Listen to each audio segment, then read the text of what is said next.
안녕하세요. 컴퓨터 닥터맨 CD맨입니다. 자, 열화상 카메라 소개하려고 하는데요. 플리어 제품입니다. 플리어는 열화상 카메라로 좀 유명하죠.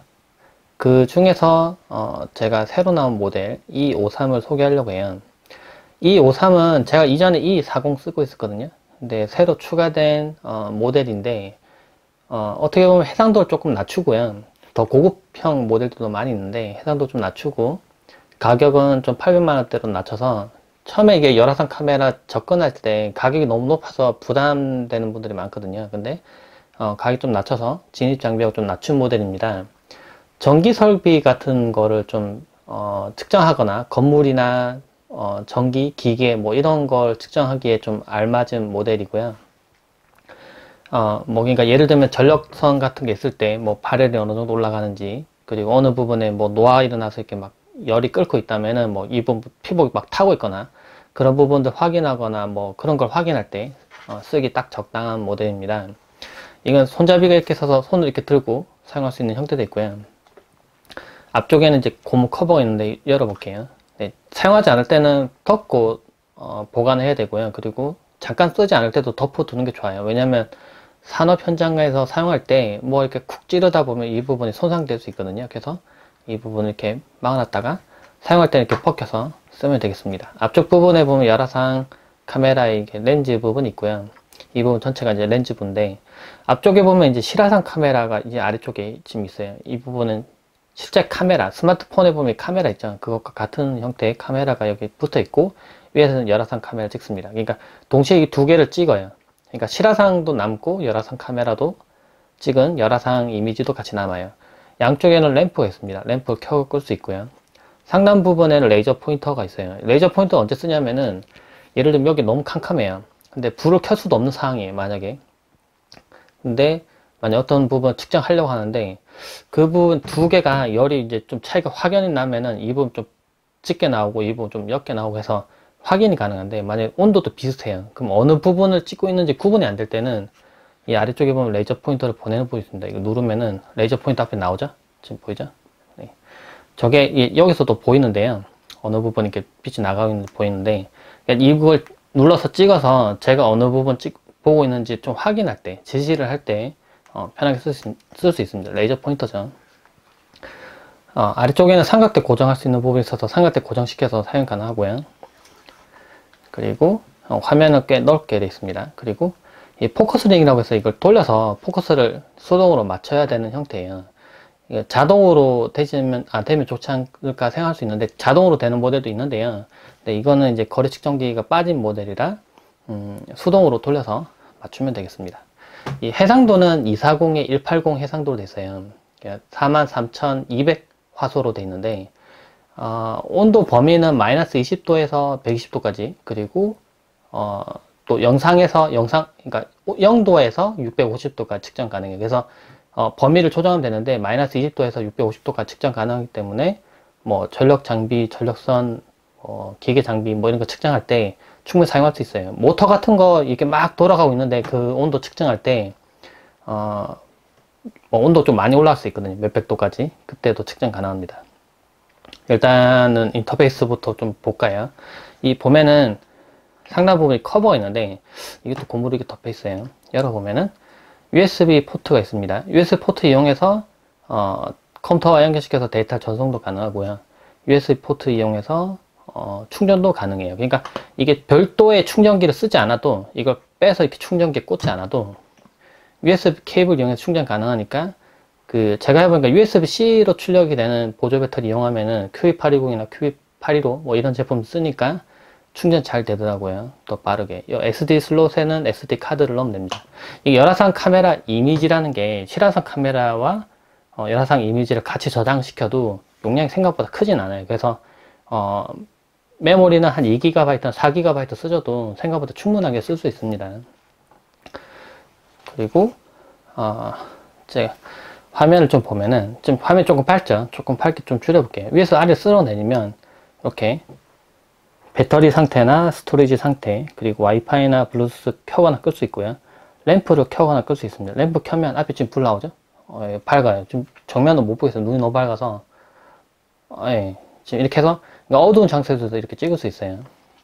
이 램프는 실화상 카메라 찍을 때 빛이 없으면 찍을 수 없기 때문에 쓰는 겁니다. 열화상 이미지 자체는 빛이 없어도 찍을 수 있기 때문에 굳이 이거 켜지는 않아도 되는데, 램프는 그래서 켜는 거죠. 이렇게 화면 회전을 켜거나 끌 수 있어요. 밝기 제가 조정할 수 있습니다. 밝기 조정해서 조금만 낮출게요. 너무 낮아졌나? 네, 이렇게 올리면은 밝기 조정할 수 있고, 이게 자동 회전이 쓰는데 지금 이렇게 보고 있다가 원래 회전시킬 때 수동 조작했어야 되는데, 그 전에 뭐 모델들은 얘는 이렇게 돌리면은 자동으로 화면이 돌아가요. 네, 이렇게 스마트폰처럼 이렇게 돌아갑니다. 그 앞에 있는 제가 지금 뭔가 장비들이 보이는데요. 눈으로 볼 때는 저런 장비인데, 그쵸? 근데 열로 촬영을 하면 이런 식으로 보인다는 거죠. 근데 지금 포커스 좀 덜 맞았어요. 그렇죠? 잘 맞았죠? 그래서 약간 좀 뿌연데, 그때는 이걸 돌려서 초점 맞추면 됩니다. 자, 맞춰볼게요. 이렇게. 초점을 어떻게 맞추면 되냐면은, 그냥 초점이 잘못 맞추면, 예를 들면 이런 식으로 초점 잘못 맞으면 이렇게 뭉개져서 보이고 잘못 이렇게 범위가 나타나요. 그래서 이런 식으로 촬영하면 안 되고, 초점 맞춰야 되는데 돌리고요. 그 만약 찍고 싶은 그 사물의 경계선 부분이 약간 이렇게 거칠게 좀 찢어진 것처럼 이렇게 선이 날카롭게 보일 때가 있습니다. 이때 얘가 초점이 맞은 거예요. 그 다시 반대 돌리면 이렇게 뭉개지죠, 빛이. 가장자리 부분 뭉개집니다. 또 반대 돌려보면 또 선명하죠. 그러니까 그걸 좌우로 이렇게 돌리면서 이리 돌리고 저리 돌리고 하면서 저 경계 부분을 맞추시면 됩니다. 그러면 초점이 맞게 되고요. 그 다음에 이 부분 눌러서 촬영하시면 돼요. 누르면은 이렇게 사진이 남습니다. 사진 남은 거는 재생 버튼 눌러서 확인이 가능하고요. 네, 실화상 카메라 이미지와 열화 카메라 이미지 같이 남았죠. 제가 몇 가지 다른 것도 찍어봤는데, 이런 것들. 네, 이게 형광등이거든요. 형광등인데, 이 부분 보니까 이 소켓 부분이고 이쪽에 빛이 나오는 부분이죠. 근데 여기가 되게 온도 높더라고요. 120도까지 올라가더라고요, 형광등이. 그래서 이런 걸 확인할 수 있습니다. 이게 좀 다른 것 좀 보여드릴게요. 메뉴도 좀 볼까요? 이 가운데 있는 버튼 누르면은 메뉴가 나타납니다. 또는 화면에 터치가 되기 때문에 여기 있는 버튼 눌러도 메뉴가 나타나요. 첫 번째부터 보면은 온도 범위가 있고요. 온도 범위를 자동 또는 수동으로 바꿀 수 있는데, 수동으로 할 때는 이제 그 파노라마 사진 같은 거 찍을 때 온도 계속 바뀌면 잘못 측정될 수 있어서 그때는 수동으로 한 가지로 맞춰놓고 쭉 이렇게 찍게 돼요. 근데 그런 경우 아닌 이상은 자동으로 놓고 쓰시면 되고요. 측정 매개 변수가 있는데, 이거는 그 특정 사물을 열화상 이미지를 찍을 때 그 방사율, 그러니까 물체마다 방사율이 다른데, 그런 거를 뭐 변경하거나 촬영 거리나 대기 온도, 습도, 반사 온도, 뭐 방사율 이런 거 변경시켜서 좀 더 정확하게 측정할 수 있도록 해줍니다. 열화상 카메라를 이용해서 사진을 찍는데, 사실 이게 어떻게 보면 비접촉식 그 측정기인데요. 비접촉식 측정기보다 사실 접촉을 해서 측정하는 방식이 더 정확하게 돼요. 온도를 정확하게 측정할 때는. 근데 그 접촉을 해서 온도를 측정할 수 없는 경우 있죠. 예를 들어 모터가 되게 빨리 돌아가는데 그 손을 이렇게 뭐 측정기 이렇게 대서 할 수가 없으니까, 그럴 때 이제 측정해야 돼. 이걸로 열화 카메라로 측정해야 되는데, 이런 부분들을 정확하게 맞춰주면 그래도 좀 더 정확하게 온도를 맞출 수 있다. 이제 그런 내용인 거죠. 여기 보면 이미지 모드가 있습니다. 이것도 플레이어에 특화된 기능, 네, MX라는 이 기능이 적용이 가능해요. 이건 앞에 보면은 열화상 카메라와 실화상 카메라가 있는데, 이 두 개의 내용을 겹쳐줘요. 겹쳐서 보여줍니다. 이거는 이제 플레이어 툴 이용해서도 확인 가능한데요. 이걸 이용하면은 보세요. 앞에 보면은 저 태블릿이 있는데, 저 태블릿 있죠? 네. 태블릿 경계선 부분이 보여요. 그렇죠? 경계선 부분이 보여서 좀 더 명확하게 어떤 제가 사물 보고 있는지 이렇게 구분이 됩니다. 뒤에 보면 선 같은 거 이렇게 보이는 부분도 확인 가능하고요. 그죠? 근데 이걸 돌려서 실화상 카메라와 열화상 카메라의 경계선 부분이 거의 일치하도록 맞춰줘야 돼요. 그래야 이제 MXS가 이미지가 좀 더 완성도 높게 만들어집니다. 지금 이제 겹쳐졌거든요. 이렇게 하면은 카메라 부분에 있는 경계선과 뭐 선의 부분에 있는 경계선 이런 게 열화상 카메라 이미지와 같이 겹쳐서 보이죠. 이제 보기 편하다는 겁니다. 근데 이걸 만약에 좀 바꿔주고 싶다 그러면은 적외선 이미지로 바꾸면 이렇게 보입니다. 경계선 부분이 없어졌죠. 근데 이걸 MXX가 어떨 때 편하냐면은 예를 들면 되게 복잡한 사물들이 있어서 어느 부분을 찍었는지 구분이 잘 안 되는 경우, 또는 지금 보면 태블릿이 지금 열이 높으니까, 주변부도 열이 높으니까 이렇게 빨갛게 찍혀서 확인 가능한데, 만약 책상을 이렇게 찍는다고 하면은 이렇게 보여요. 예를 들면 이거 고무 열 없죠? 찍는다 해봅시다. 고무가 안 보여요. 그쵸? 이게 뭐야, 어디 있나? 안 보이는데, 자, 저도 이건 안 해봤는데 한번 해봅시다. 이거를 MXX로 바꿔볼게요. 이렇게 하면은 앞에 지금 보이나요? 경계선? 아, 지금 이게 빛이 반사되죠. 보면 경계선 보이죠? 이렇게 동그란 거. 지금 이거 이 보이는 움직이는 거 지금 보이죠? 저게. 그러니까 지금 저기 부분이 보이게 됩니다. 경계선 부분이. 근데 저렇게 안 찍으면, MXX를 이용하지 않고 찍으면은 이런 식으로 여기도 열이 비슷하고 얘도 열이 안 나니까, 열이 안 나는 사물을 이렇게 놓으면은 찍으면 아무것도 안 보여요. 네, 적외선으로 찍으면 아무것도 안 보입니다. 그래서 제가 나중에 뭘 찍었는지 구분이 안 되니까 그런 걸 할 때는 MXX가 상당히 유용하더라고요. 그리고 사진 속에 있는 열화상 카메라 이미지도 만들 수 있고, 또 실화상 카메라만 이렇게 찍을 수 있습니다. 지금 이게 실화상 카메라예요.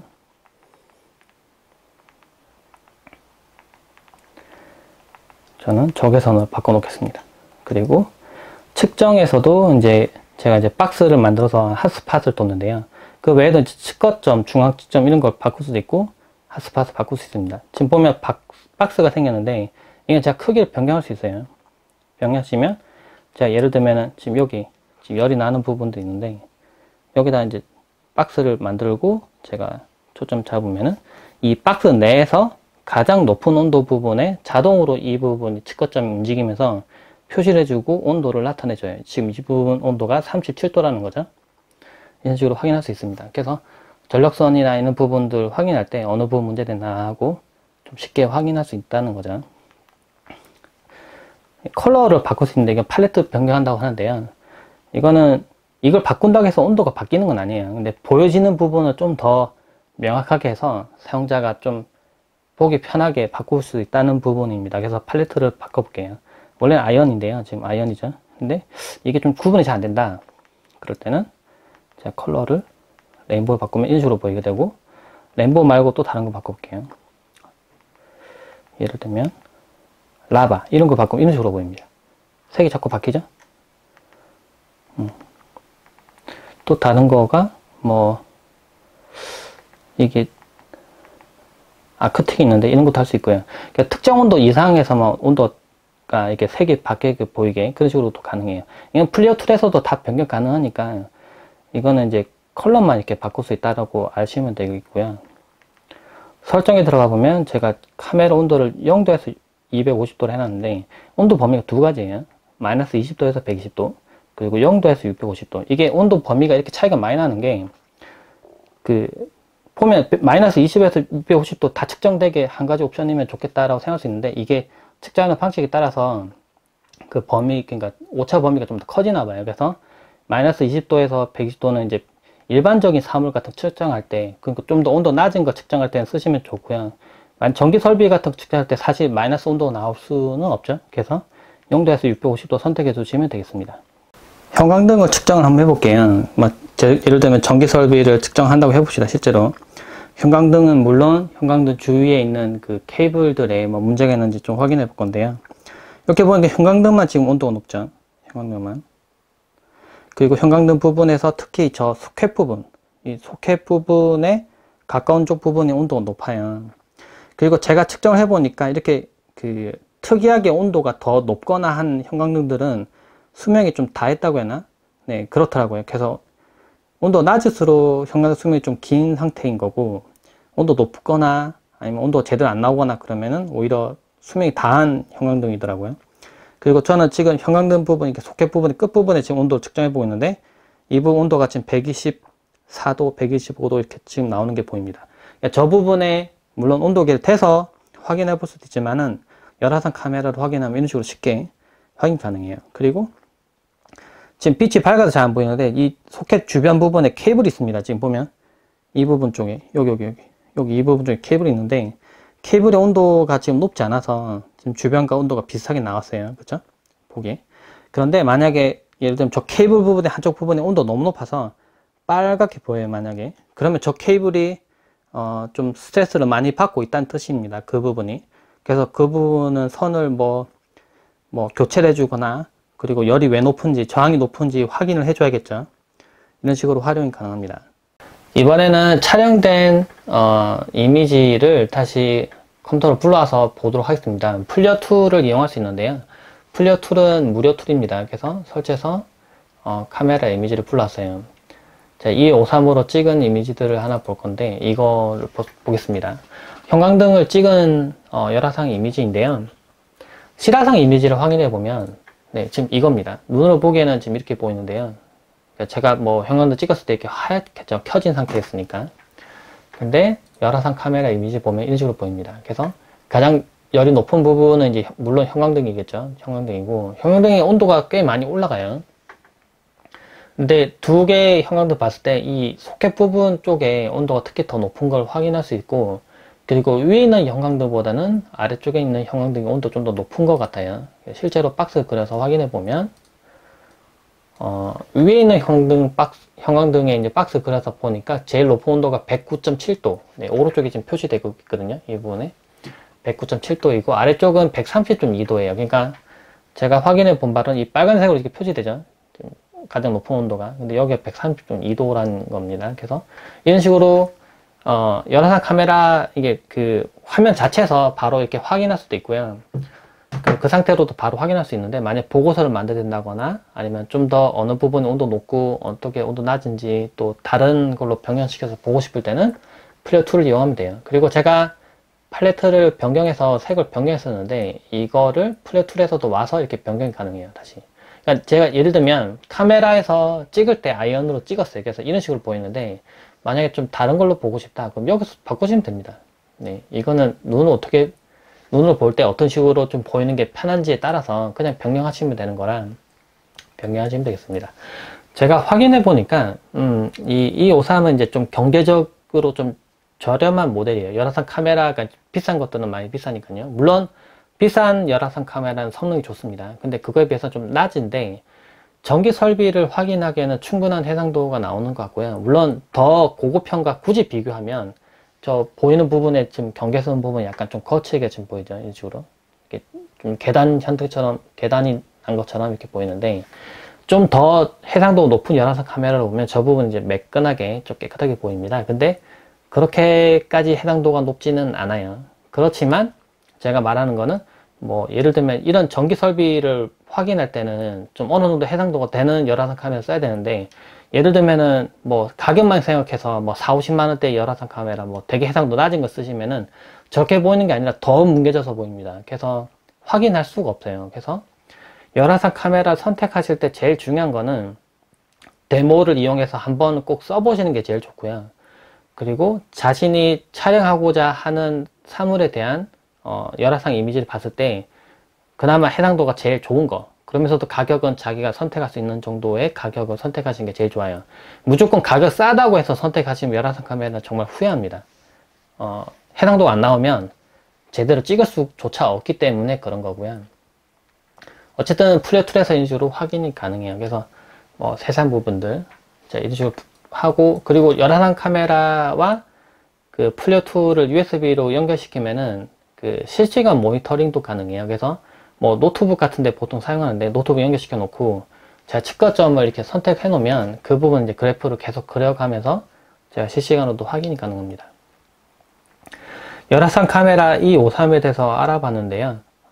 제가 직접 써보니까 더 고급형보다는 아무래도 해상도 좀 떨어지고, 근데 또 반대로 옛날에 나왔던 비싼 열화상 카메라보다는 가격도 많이 낮아졌지만 해상도도 좀 더 좋아졌어요. 그래서 성능도 더 빨라졌고요. 그래서 확실히 좀 경제적이고 좋은 모델이 된 것 같아요. 좀 더 자세한 내용은 제가 블로그에 올려놓을 테니까 블로그 내용도 참고해 주세요. 네, 영상 봐주셔서 고맙습니다. 감사합니다.